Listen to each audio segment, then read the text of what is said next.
আমাদের ভারতে এমন অনেক জায়গা রয়েছে যাদের আলাদা আলাদা সমস্ত বৈশিষ্ট্য রয়েছে। এখন যে শহরের কথা বলছি সেই শহরের একসঙ্গে দুটো বৈশিষ্ট্য, তাকে সূর্যের শহর বলা হয়, আবার কেউ কেউ তাকে নীল শহরও বলে। বলুন তো কোথাকার কথা বলছি? রাজস্থানের যোধপুর।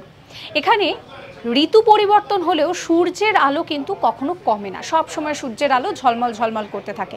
যে কোনো ঋতুতেই সূর্যের আলোর কোনো অভাব হয় না। তাই একদিকে তাকে সূর্যের শহর যেরকম বলা হয়, তার পাশাপাশি একে নীল শহরও বলা হয়।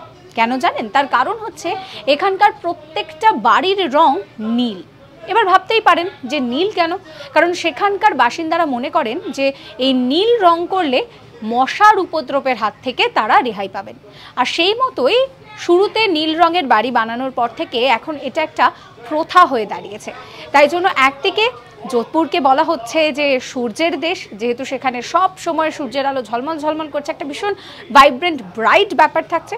অন্যদিকে মশাকে যাতে দূরে রাখা যায়, মশার উপদ্রব থেকে যাতে প্রাণে বাঁচা যায়, তার জন্য কিন্তু এখানে যে বাড়িগুলো রয়েছে সেই বাড়িগুলোতে কিন্তু যেটা দেখা যায় যে নীল রং করা হয়েছে। এরকম সমস্ত আপডেটের জন্য সাবস্ক্রাইব করতে ভুলবেন না আজ তাক বাংলার ইউটিউব চ্যানেলকে।